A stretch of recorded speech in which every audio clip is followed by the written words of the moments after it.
Naya menatap Araf dengan mulut menganga saat lelaki itu mengulang kembali pernyataan cintanya. Ini beneran si kodok sarap lagi nembak aku. Dia bilang cinta sama aku. Aku gak salah denger kan? Atau jangan-jangan dia salah minum obat? Batin Naya bertanya-tanya. Bapak lagi sakit? Atau jangan-jangan bapak kesambet? Tanya Naya sambil menempelkan punggung tangannya di kening Araf. Araf menarik tangan Naya dan mengenggamnya. Saya serius, Naya. Tapi, ini pasti ada kamera tersembunyi ya. Bapak lagi ngeprank aku kan? Sahut Naya masih tak percaya.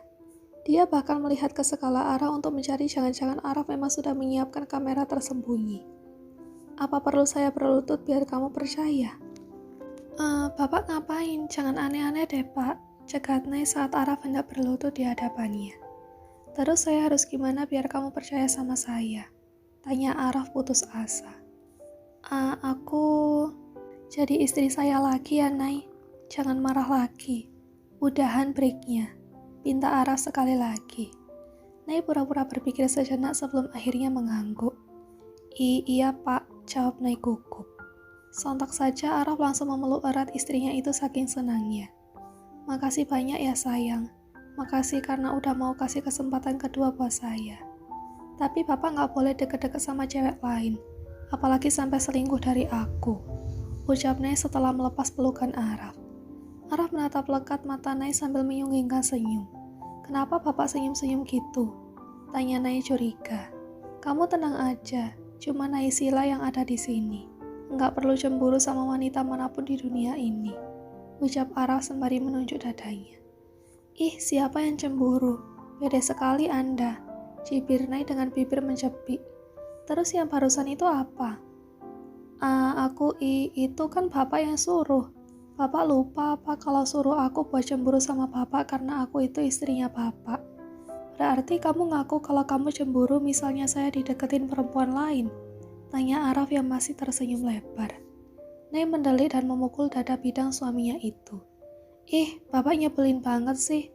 Ya udah terserah bapak mau deket-deket sama siapa aja. Aku gak bakal cemburu. Aku juga gak bakal jadi Saya suka kalau kamu cemburu. Itu artinya kamu cinta sama saya dan gak mau kehilangan saya.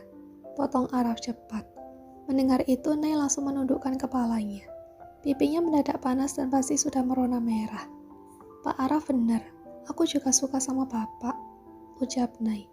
Tapi buru-buru dia menutup mulutnya saat sadar kalau sudah keceplosan. Nay kembali tinggal dengan Araf di rumah lelaki itu. Walaupun Pak Rahman masih khawatir dan belum rela, dia tak bisa melarang Nay untuk kembali bersama suaminya.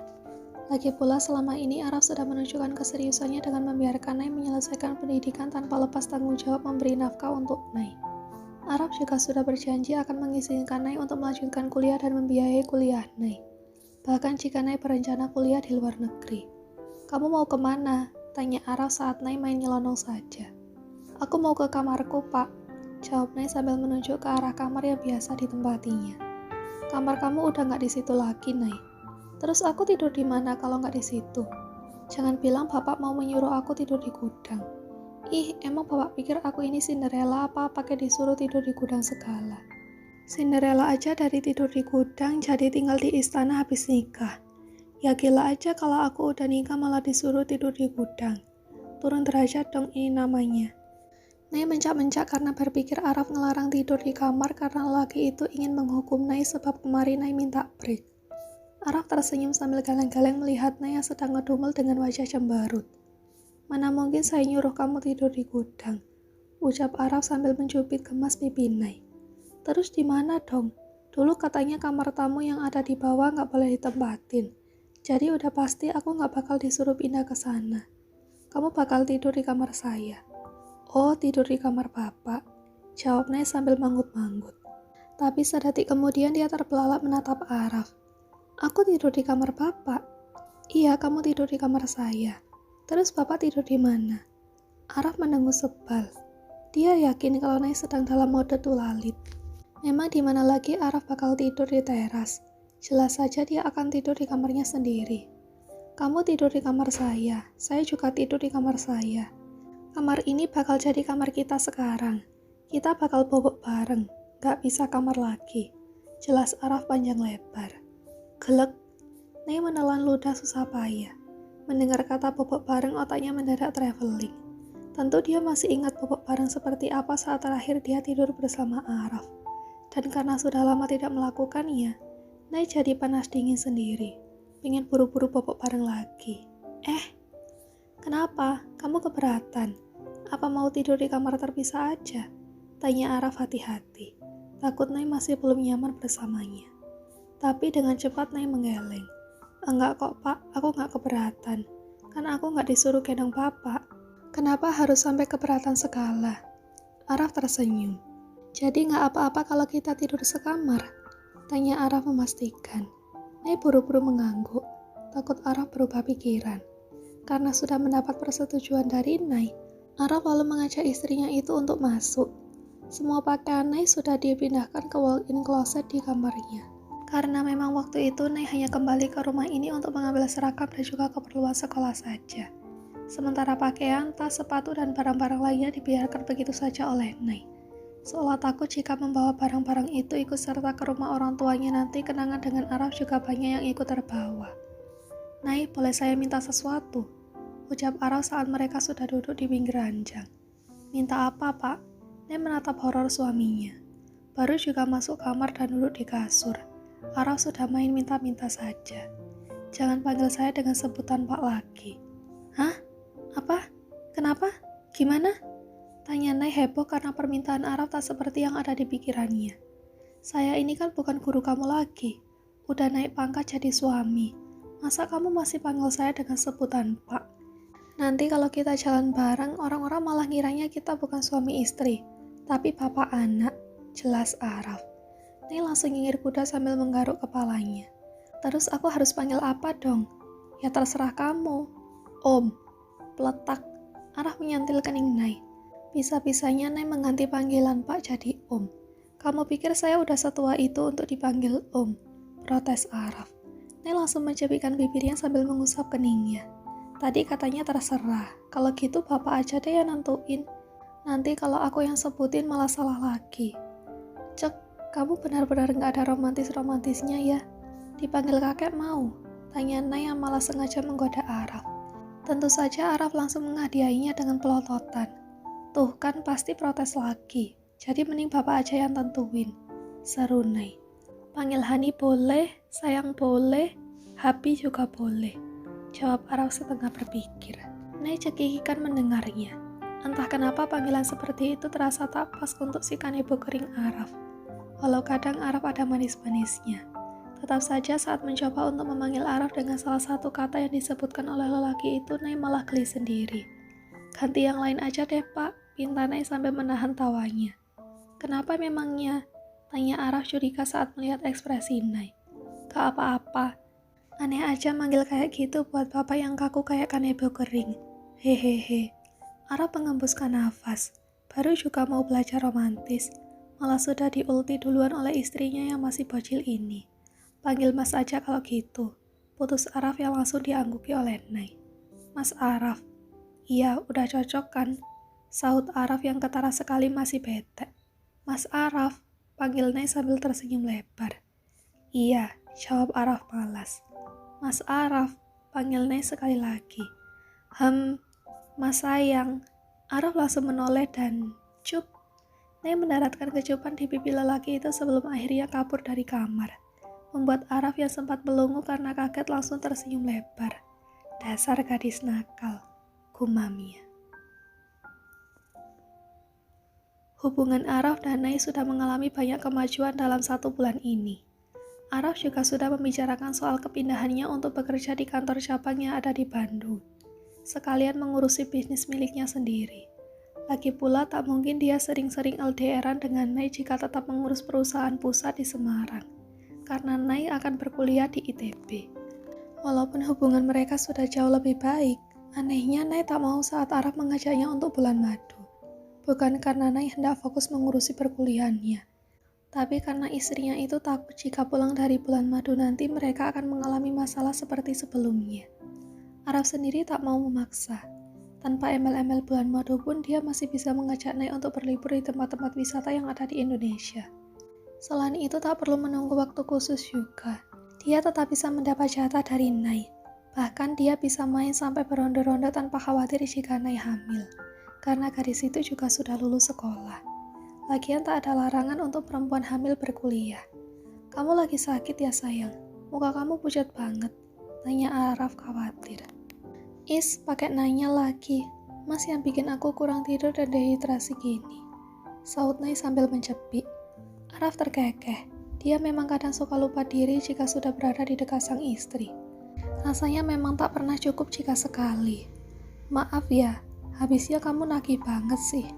Nay menatap horor suaminya. Jangan bilang Mas mau nambah lagi. Enggak, aku capek mau istirahat. Mas belum bilang apa-apa loh. Belum bilang bukan berarti nggak bakal bilang. Ya ampun galak banget sih istrinya Mas, ucap Araf sambil merangkum wajahnya yang tampak mengemaskan. Udah sana berangkat kerja, nanti kesiangan, usir Nay setelah menyingkirkan tangan Araf dari wajahnya.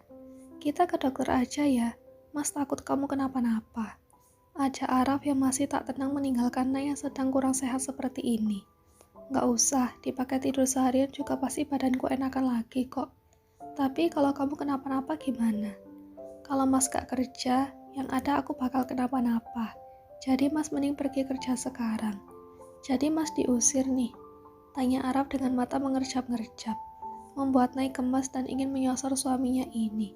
Jika tidak ingat dia sudah kewalahan melayani Araf tadi malam sampai hampir subuh. Sebaiknya memang Nay tidak gegabah dengan memberikan akses kepada Araf biar suaminya tak kebablasan hingga batal rencana Nay untuk tidur seharian ini. Iya, jadi Mas berangkat sekarang. Usir Nay sambil mendorong Araf untuk bergegas pergi. Setelah drama panjang, akhirnya Araf mengalah juga untuk pergi ke kantor. Kalau ada apa-apa jangan lupa hubungin Mas, pesan Araf sebelum pergi. Iya, aku pasti bakal hubungin kok. Kalau kangen juga hubungin Mas. Nay memutar bola matanya. Sudah kenyang dengan sikap Araf yang kadang narsis dan kadang manja. Iya, pokoknya iya, saut Nay malas. Kalau Mas ngomong mulu kapan berangkatnya? Araf lalu memeluk Nay erat. Entah kenapa hari ini dia malas sekali pergi kerja. Padahal selain harus bekerja di kantor, Araf juga ada janji dengan temannya sore nanti untuk membahas soal pembukuan kafe baru. Kangen banget deh sama istrinya Mas yang cantik ini, ucap Araf lebay. Mas, panggil Nay penuh peringatan. Peluk bentar dulu buat ngisi tenaga. Mas males tahu berangkat kerja. Ini terpaksa kerja aja karena diusir kamu. Gak usah lebay deh. Hehehe, iya Mas berangkat sekarang, ucap Araf setelah puas memeluk Nay. Mas hati-hati di jalan ya. Pesan Nay lalu mencium punggung tangan Araf dan dibalas dengan kecupan di kening oleh sang suami. Tapi belum lama Araf pergi meninggalkan rumah, Nay langsung berlari ke kamar mandi karena tiba-tiba saja dia diserang mual.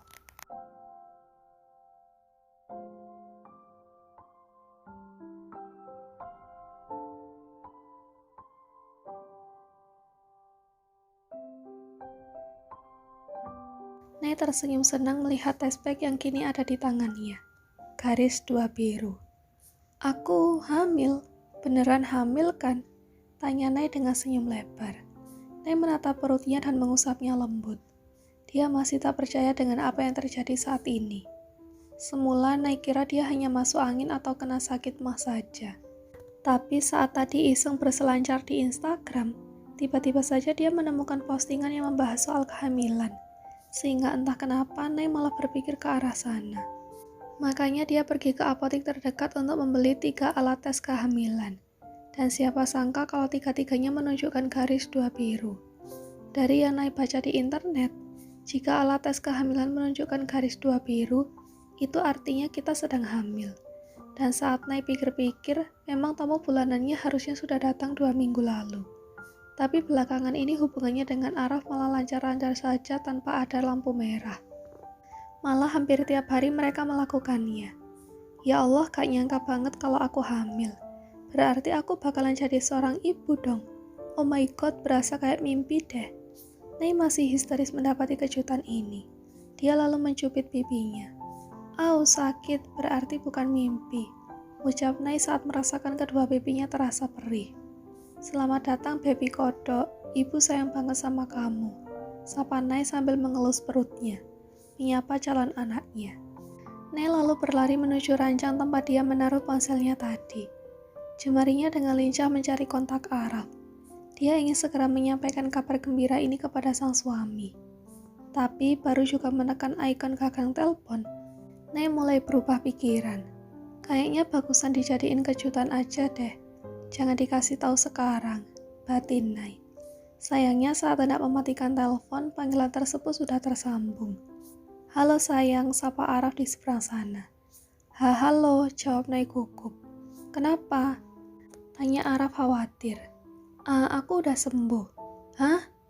Aku udah gak sakit lagi, jadi mas gak usah khawatir. Araf langsung tertawa mendengar jawaban Nay. Kamu nelpon mau bilang itu aja. Ya takutnya mas gak konsen kerja karena terus kepikiran aku, saut Nay sambil mencepikkan bibir. Iya, itu betul. Tapi kayaknya kamu telepon gak cuma buat bilang itu aja. Pasti karena kangen kan? Tanya Araf sambil terkekeh. Ih, mas pede banget sih. Kapan coba aku bilang kangen? Gerutu Nay sambil tersenyum malu-malu. Jadi gak kangen? Ya udah mas matiin teleponnya. Ya udah matiin aja. Jawab Nay ketus. Entah kenapa dia mendadak sebal dengan suaminya itu. Padahal dia tahu kalau Araf hanya bercanda. Hehehe, pasti sekarang lagi manyun ya. Katanya mau matiin, kenapa masih ngomong? Kalau kamu ngambek gitu bikin mas mau buru-buru pulang. Gemesin banget sih istrinya mas. Seketika Nay langsung tersenyum. Dia sendiri bingung dengan moodnya yang mendadak gampang naik turun begini. Tahu gombal aja kerjaannya. Balas Nay yang pura-pura masih kesal untuk menutupi perasaan bahagianya. Gengsi kalau mudah luluh begitu saja. Jadi kenapa telepon? Tanya Araf. Kenapa ya? Nay balik bertanya. Bingung ini memberikan alasan apa. Dia sudah memutuskan untuk tidak menyampaikan kabar bahagia ini lewat telepon. Kurang afdol saja rasanya. Beneran kangen kan? Tanya Araf laki yang sedang menggoda istrinya itu. Emang gak lagi sibuk apa? Kerjaan di kantor udah hampir selesai sih. Tinggal ketemuan aja sama Anwar buat bahas soal rencana pembukaan kafe baru. Tapi kalau kamu mau mas cepet pulang, mas bisa pulang sekarang. Soal Anwar bisa di-cancel. Ganti ketemuan besok aja. Gak usah, dilanjut aja kalau gitu. Cegah Nay. Beneran? Iya beneran kok. Jadi ini nelpon ada apa? Aku cuma mau nitip jus alpukat aja kalau nanti mas pulang. Jawab Nay asal. Kamu telepon cuma karena itu? Tanya Araf bingung. Iya itu aja sama apa? Sama mau dengar suara mas aja. Tut. Nay langsung mematikan teleponnya dan mengetok kepalanya. Malu sendiri dengan apa yang diucapkannya barusan. Jantungnya bahkan berdebar cepat saat sebuah pesan mendarat di ponselnya. 1 jam lagi mas pulang. Seketika Nay tersenyum lebar saat membaca pesan dari Araf. Sementara di tempat lain, Bu Maya terus membujuk Cika untuk ikut dalam pesta ulang tahun perusahaan keluarga mereka, Basuki Group. Kamu udah hampir setahun ngurung diri terus di rumah. Apa kamu gak mau keluar, nak? Besok ada ulang tahun perusahaan. Jadi sekarang kita ke butik dulu untuk beli gaun yang akan kamu pakai untuk acara besok malam. Bujuk Bu Maya yang khawatir dengan perubahan putrinya ini. Sejak kembali ke rumah diantar oleh Arif, Cika memang jarang keluar rumah kalau bukan karena urusan penting. Perempuan itu bahkan lebih suka menghabiskan waktunya di kamar. Padahal sebelum kabur dari rumah, Cika sering minta izin untuk keluar dengan alasan bosan berada di rumah terus. Aku di rumah aja, Ma. Mama aja sama papa yang pergi. Lagian aku kan gak ada hubungannya sama perusahaan. Jawab Cika. Kok gak ada hubungannya? Kamu itu anak pemilik perusahaan. Kamu juga bakal jadi penerus Basuki Group, nak. Masa kamu gak hadir sih? Nanti apa kata orang? Aku capek, Ma. Aku mau istirahat aja di rumah.